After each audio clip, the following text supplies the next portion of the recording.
Hampshire.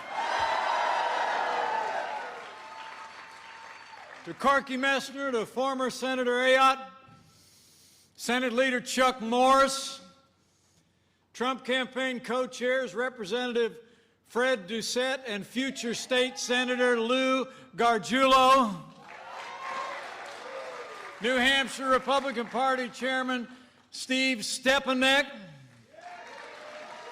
to all the veterans who are with us today, candidates, my fellow Americans, it is great to be back in live free or die country.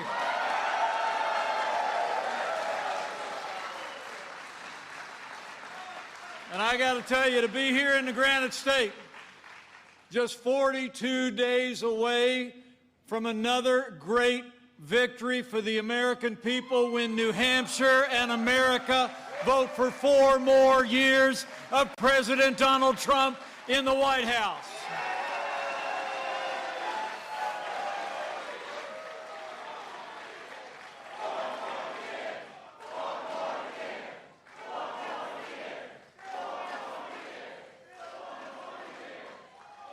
I got to tell you, I know he was just here in New Hampshire a little bit ago. But when I talked to him this morning and told him I was headed back to the Granite State, I think he sounded just a little bit jealous. Because I got to tell you, you have a president and a vice president who know it all started here in the first in the nation primary state. And the road to victory goes straight through New Hampshire.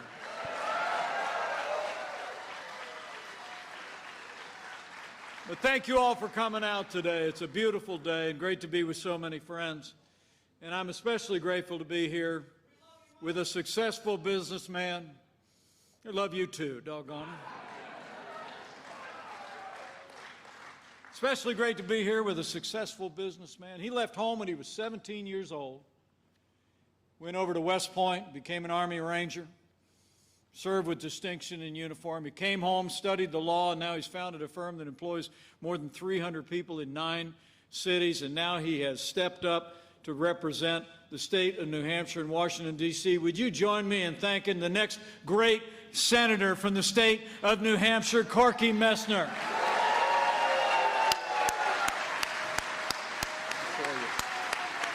Let us start.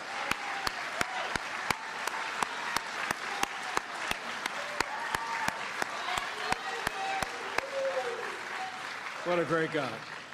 I'm also proud to be joined by 2 other future leaders who are with us today. In the 1st Congressional District is a man who served as a senior advisor in this administration in the White House, the State Department. I'm telling you what, he was also a trusted advisor in that historic campaign in 2016. He is a man of principle, great caliber, who will stand for all of our God-given liberties in the Constitution of the United States.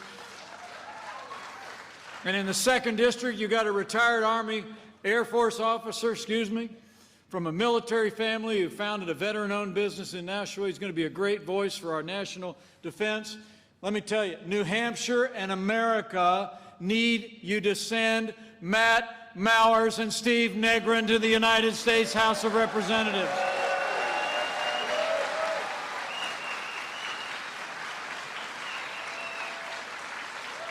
And we need them there in a new Republican majority.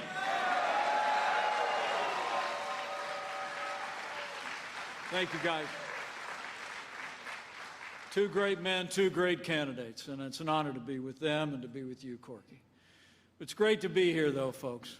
It's amazing to think, here in this first in the nation primary state, you knew that America could be strong again. You knew that America could be prosperous again. A movement that began in this state has continued, brought our country to all new heights, and brought us through challenging times. So many of you said yes to President Donald Trump in 2016, but I'm here 42 days from Election Day because I know New Hampshire is going to say yes to 4 more years of President Donald Trump in the White House.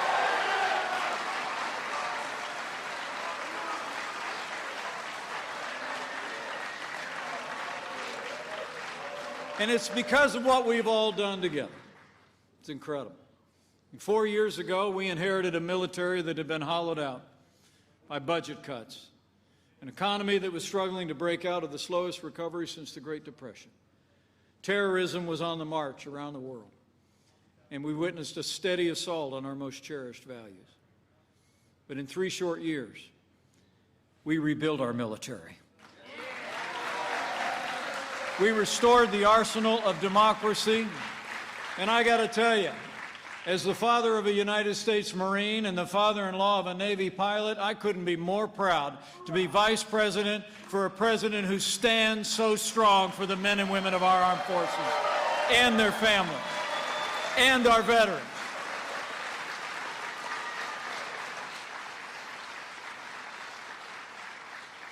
So it wasn't just our national defense. This president also revived our economy. We cut taxes across the board for working families, small businesses, and family farms. We rolled back more federal red tape in the last 3.5 years than any administration in American history. We unleashed American energy, fought for free and fair trade, and in just 3 short years, businesses large and small created more than 7 million good-paying jobs, including 19,000 jobs right here in the Granite State.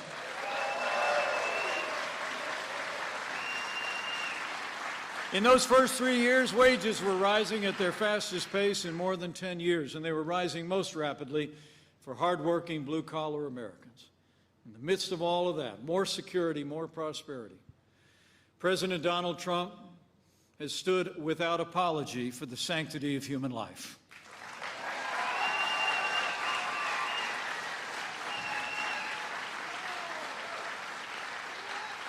We've stood for life, and we've stood for all our liberties. As I stand before you today, this president has also seen more than 200 federal judges confirmed to our federal courts at every level, and I can tell you, they are all principled conservatives who will support the God-given liberties enshrined in our Constitution, like the freedom of religion, the freedom of speech, and the Second Amendment right to keep and bear arms.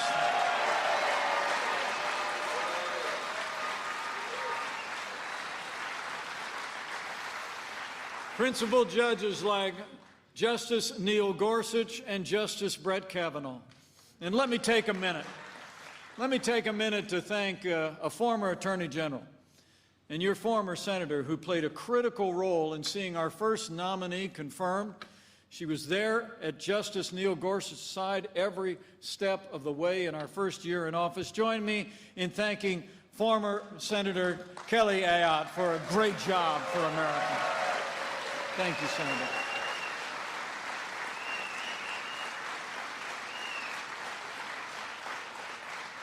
Senator Ayotte was there to work with members of the Senate when there was an opening in the United States Supreme Court, and history records the difference that it's made. But we've come to another such time, haven't we? And let me say, Justice Ruth Bader Ginsburg lived an inspiring life. She paved the way for women in the law, and America mourns the passing of a true public servant. The Constitution of the United States provides that the President shall appoint judges to the Supreme Court.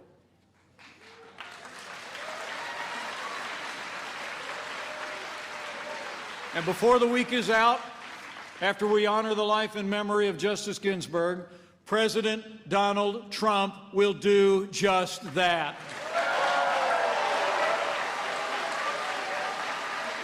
This Saturday, President Donald Trump will nominate another principled conservative, a woman, to the Supreme Court of the United States. And after the United States Senate fulfills their duty to advise and consent, we're going to fill that seat.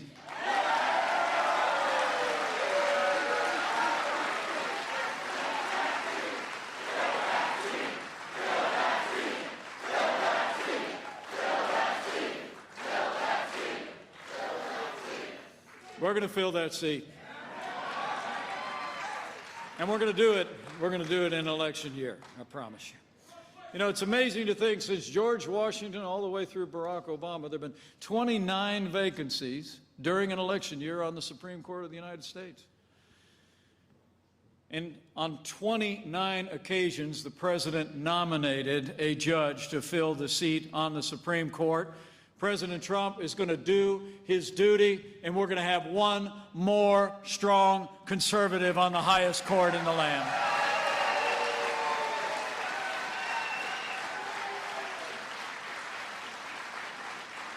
So our president has stood for a strong national defense, less taxes, less regulation, free and fair trade. We've stood every day for the rule of law, appointing judges at every level of our federal courts. And as I stand before you today, I can tell you firsthand, President Donald Trump has stood every day with the men and women who serve in law enforcement all across America, and we are going to stand with them for 4 more years.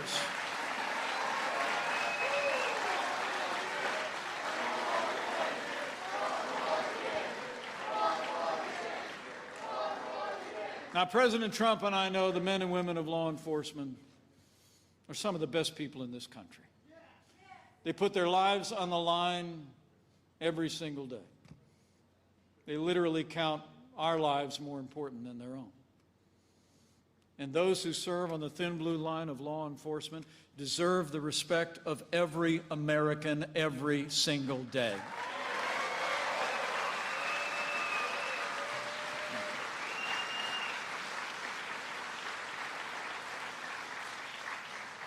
But it's been an extraordinary time through which we're living, isn't it? Just in the last few weeks alone, we've seen even more attacks on our heroes in uniform.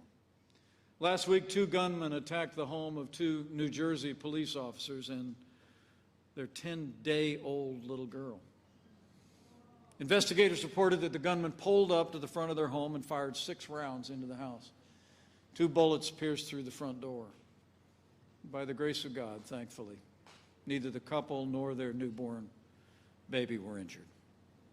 But that attack followed just a couple of days after 2 Los Angeles sheriff's deputies were shot, literally in cold blood, as they sat on patrol in their squad car. You all saw the video. And I know you also saw the video of someone standing across the street, having seen the shooting, literally laughing. And then people going to the hospital, blocking the way to the emergency room and chanting, "We hope they die." Men and women of New Hampshire, the attacks and disrespect of law enforcement must stop, and it must stop now.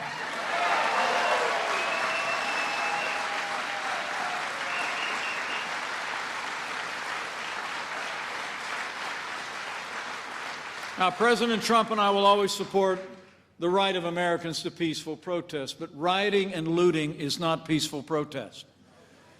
Burning businesses is not free speech.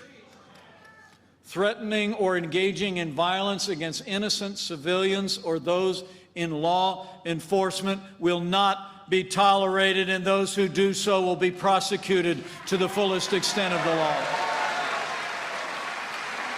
We're not going to have it. That's why in our first 3 years, I'm proud to report our president secured funding for more than 4,000 more police officers on the streets of this country through the COPS program.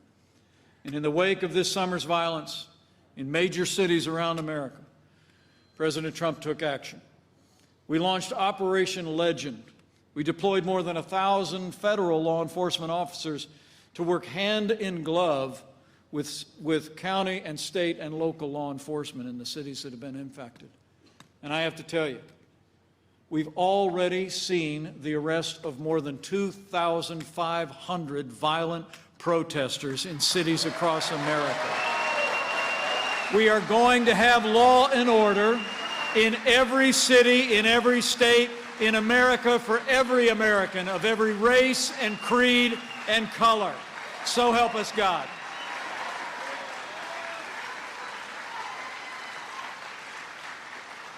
Now, for months, all Joe Biden ever talked about was peaceful protesters, remember? As the American people literally watched businesses and communities burn. Now, a few weeks back, he did, I think he went to Pittsburgh where the president's headed today. And he said, and I quote, violence, he said he condemned violence in all the forms it takes. But right after that, he criticized law enforcement. And Joe Biden has never called out his campaign staff or his running mate for raising money to bail out violent criminals. And Joe Biden has still never called on Democrat mayors to get their cities under control and back the police. You know, the truth is Joe Biden would double down on the policies that have led to violence in America. And Joe Biden says that America is systemically racist and that law enforcement has, in his words, an implicit bias against minorities. When asked whether he'd support cutting funding to law enforcement, Joe Biden replied, yes, absolutely. But I'll make you a promise.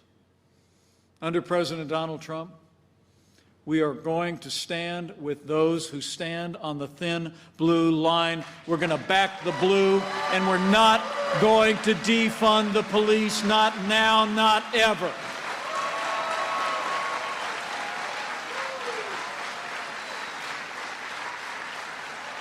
You know, the people of New Hampshire know we don't have to choose between supporting law enforcement and standing with our African-American neighbors and families and minorities in our major cities.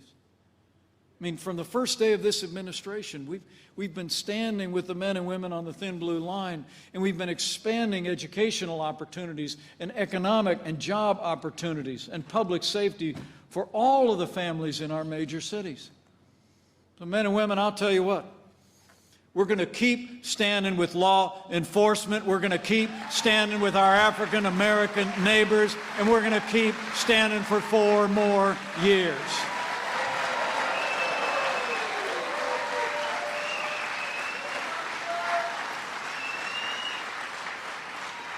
So if you're taking notes, we rebuilt our military. We revived the economy. We stood for life and liberties and law and order. Corky, you got all? The truth is, in the first 3 years, we created the greatest economy in the world. America's respected again, our liberties were more secure, and the constitutional foundation of our nation was strengthened. In a word, in those first 3 years, we made America great again. We did.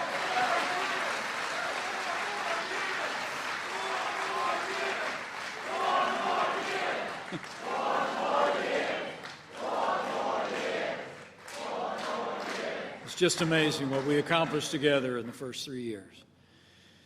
And then 2020 arrived, and the coronavirus struck from China. But I can tell you, before the first documented case of community transmission within the United States, President Trump demonstrated leadership by doing what no American president had ever done in history when he suspended all travel from China. He put the health of America first. Now, Joe Biden said that decision was hysterical and xenophobic. But I can tell you, having led the White House Coronavirus Task Force since late February, that action saved untold American lives, and it bought us invaluable time to stand up the greatest national mobilization since World War II. It's amazing. When you think of what America has accomplished, I mean, before the end of January, we actually started the process of developing a vaccine. We reinvented testing, and just a couple days ago, we've done 100 million tests, far more than any other nation on earth by far. We saw to the manufacturing and delivery of hundreds of millions of medical supplies across the country. And working with manufacturers across the heartland of this nation, we built ventilators. And no American who ever required a ventilator was ever denied a ventilator in the United States. Incredible. And as we stand here today, we're developing new medicines that are saving lives every day. And I'm proud to report to you that we are on track to have the first safe and effective coronavirus vaccine before the end of this year.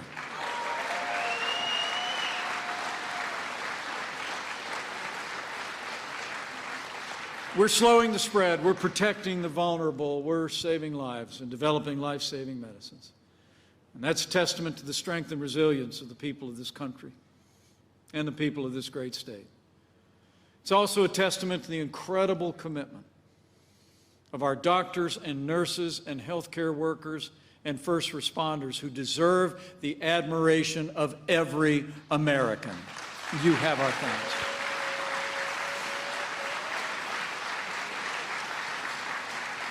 The progress we've made over this challenging time is a testament to the American people. It's a testament to your president and the leadership marshaled at the national level.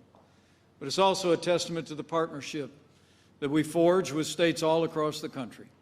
And let me just take a moment to say, it's also a tribute to the strong and consistent and compassionate leadership of Governor Chris Sununu.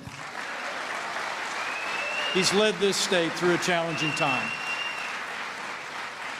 and he has our thanks. In the midst of this pandemic, we've come to a heartbreaking moment. It's a heartbreaking milestone. And I want to say there's not a day gone by that I haven't thought of families that have lost loved ones in the midst of this pandemic. Know that you've always been in our hearts, and you'll remain in our prayers. But I truly do believe that because of what we've all done together, because of the President's early action, putting the health of America first, because of what our first responders and doctors and nurses have done all along the way, and because of the compassion and care and cooperation of the American people, I know in my heart that we have saved hundreds of thousands of American lives.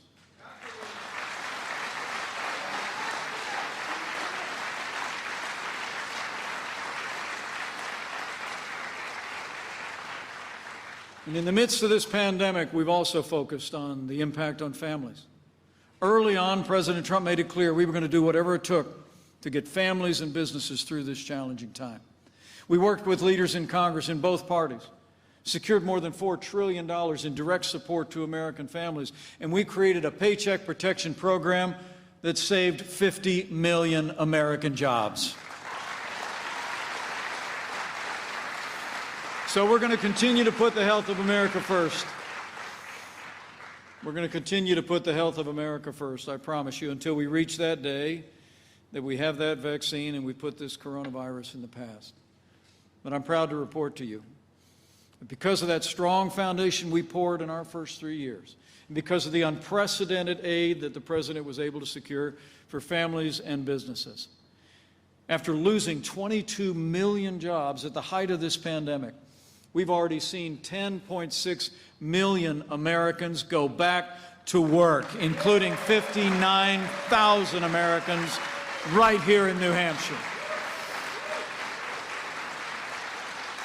In this state alone, in the month of May, there was a 17% unemployment rate, but the governor just told me a little bit ago, New Hampshire, 5.1% unemployment. We are opening up America again, and we're opening up America's schools.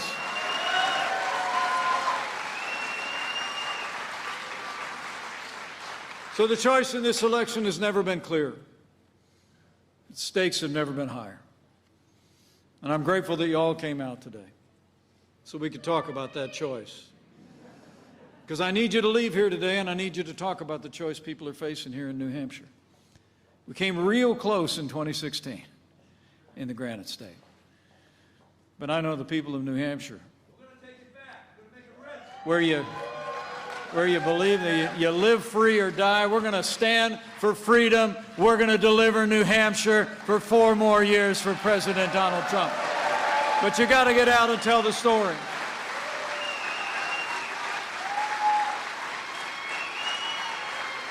And here's the choice. Here's the choice. I mean, it's amazing to think, in the middle of a global pandemic, Joe Biden wants to raise taxes by $4 trillion.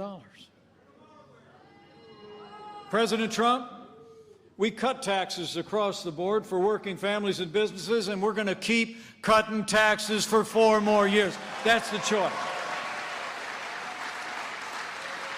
Joe Biden wants to bury our economy under an avalanche of red tape. He's got his own version of the Green New Deal.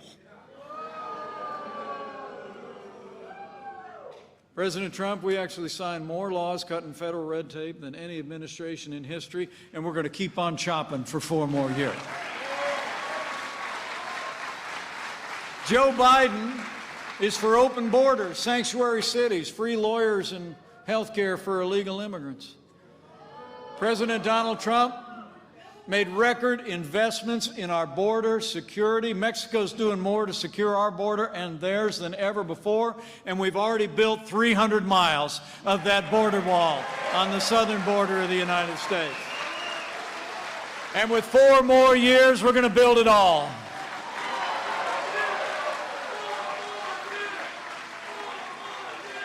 And when it comes to jobs and trade, contrast couldn't be more clear. Joe Biden supported NAFTA. And I got to tell you, out in the heartland, we saw the impact of that trade deal. And he never lifted a finger to reform it or to renegotiate it. But thanks to President Trump, the man who wrote the art of the deal, Americans got a better deal. NAFTA is gone. The USMCA is here. And it's a huge win for New Hampshire.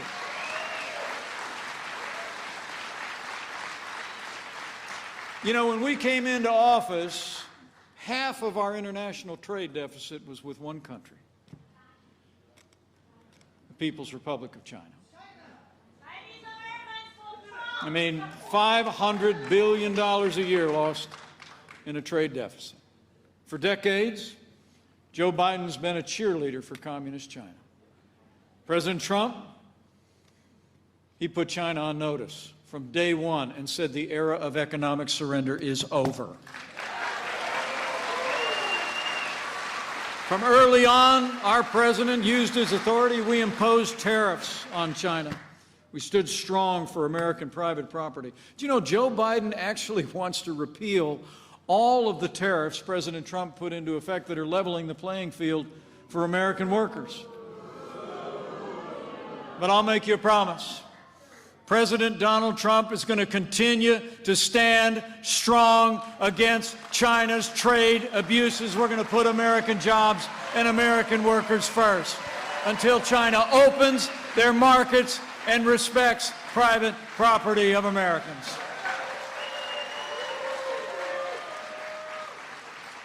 So it's been about security and prosperity, but it's also been about our values.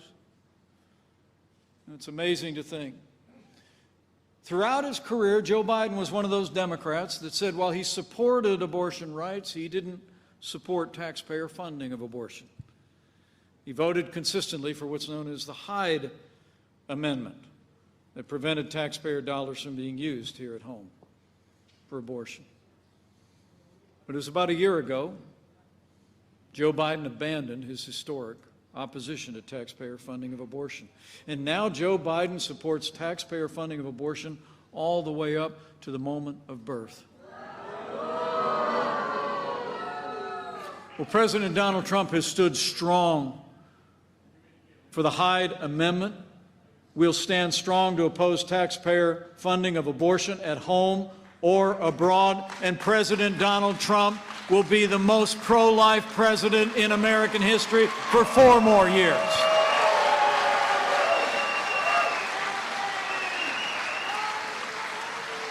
And we all know, you know, Joe Biden, they keep asking him to publish his list of judges that he'd appoint to the courts. I saw him give a speech this weekend where he said he's not going to do it. Because we all know, Joe Biden would appoint activist judges to the courts who'd legislate from the bench. And this president, as I said before, has appointed more conservatives to our Court of Appeals than any president in American history. And we're going to keep on appointing strong, principled conservatives from the Supreme Court to all of our federal courts for 4 more years. President Trump, for his part, just released a list, the new list, just like he did in 2016. He told the American people if there were openings on the Supreme Court, he'd draw from that list, and I was there every step of the way when he did just that. He kept his word, and he'll do it again when we fill that seat.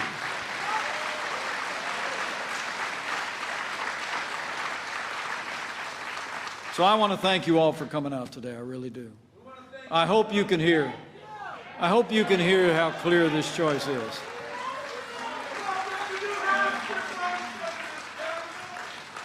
I hope you all can see how clear this choice is, men and women.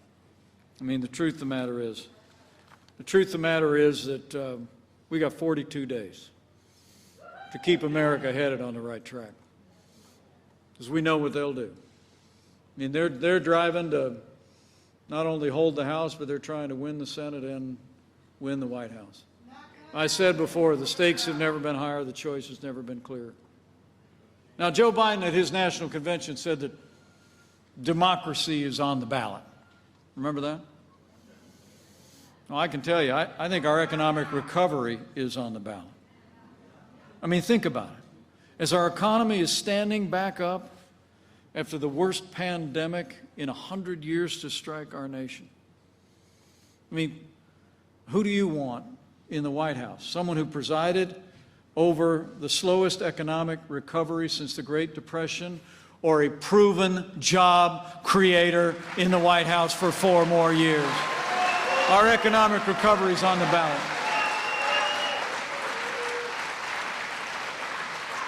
Joe Biden says democracy is on the ballot, but I think law and order is on the ballot as well. But, you know, before I leave you, I do want to tell you, I actually think that there are things more foundational to this country that are on the ballot as well. You know, when the dust settles in this election, I think it's not going to be a matter of whether we're, as a nation, more Republican or more Democrat, whether we're more liberal or more conservative, more red or more blue. I think the choice in this election is whether America remains America.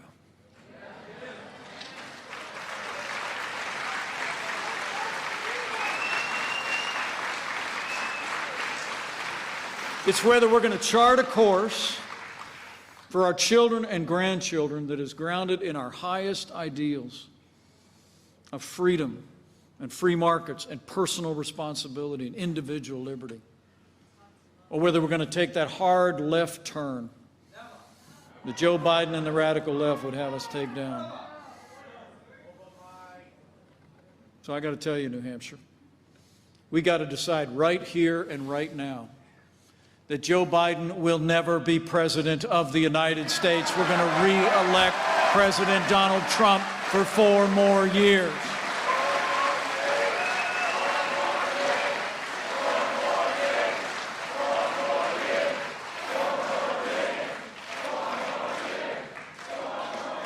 I mean, I got to tell you, it really is great to be here at the Laconia Municipal Airport. And I'd have landed my plane here, but we needed just a little bit more runway.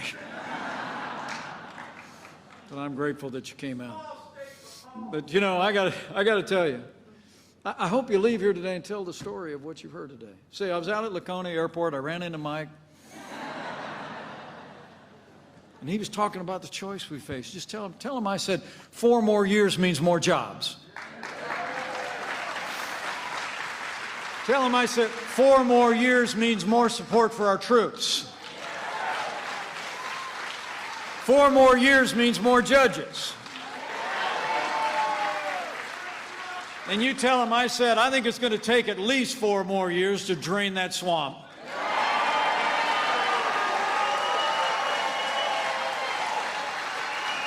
Man.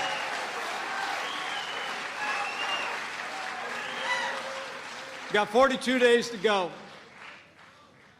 and it's on, New Hampshire. So I need you to bring it. Bring all of this enthusiasm that you brought out to the airport today. And I can tell you, you know, it was 4 years ago and a little bit more time that I got the phone call to join this ticket. The president and I didn't know each other very well at all. I'd met him a couple of times, seen him on TV, right? But honestly, you know, I've worked shoulder to shoulder with this president every day. And I can tell you firsthand, men and women in New Hampshire, there has never been a day, even on the day, unprecedented opposition, every step of the way, There's never been a day that President Donald Trump didn't get up and fight for you. Now it's our turn to fight for him.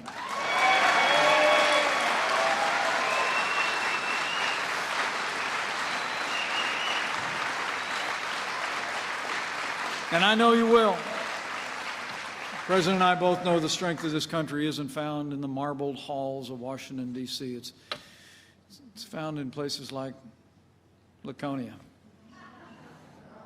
It's found in a place where live free or die isn't just a slogan, it's in your hearts.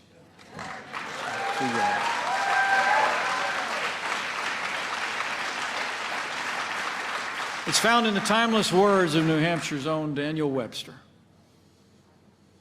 who said, and I quote, "God grants liberty only to those who love it and are always ready to guard and defend it."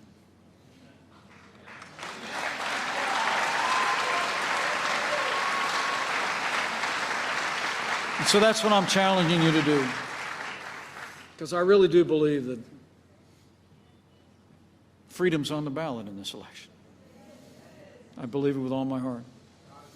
And it's why I wanted to come up here to New Hampshire, just to challenge you to go out and tell freedom's story. Tell about everything that we were able to do in those first 3 years. And when you go, I'd encourage you to have faith. Have faith in our fellow Americans in this first in the nation primary state, where you always play an outsized role in the direction of the nation. Have faith that just as they did in 2016, the people of America are going to see this election with clarity. They're going to understand the choice that we face. You know, I'm convinced that a study of American history teaches that every time the American people are given a choice between more freedom and less freedom, they choose more freedom every single time. So go talk to your neighbors and friends.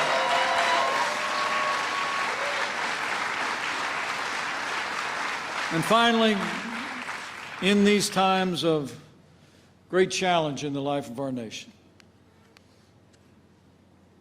where we seem to see more division than any time in my lifetime, I'd encourage you to exercise that other kind of faith too.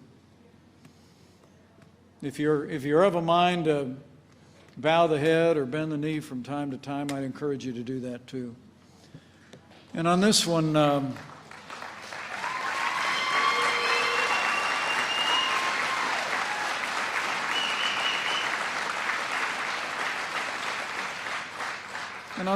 not so much asking for you to pray for a candidate or a team or the cause. You know, I truly do believe that there will always be more that unites us in this country than could ever divide us, and chief among those things is faith. So claim those ancient words, that if his people who are called by his name will humble themselves and pray and turn, he'll do like he's always done in much more challenging times in the life of this nation. He'll hear from heaven and he'll heal this land, this one nation, under God, indivisible, with liberty and justice for all. So pray for America. Pray for all the American people. It'll make a difference. And I'm absolutely convinced that with your continued support, with all of this enthusiasm every day for the next 42 days, between now and November 3rd, we're going to make New Hampshire and America stronger than ever before. We're going to make New Hampshire and America more prosperous than ever before. And with President Donald Trump in the White House for 4 more years, with Corky Messner in a renewed Republican majority in the United States Senate, with Matt Mowers and Steve Negrin in a new Republican majority in the Congress, and with God's help, we will make America great again, again. Thank you all very much. God bless you, and God bless America.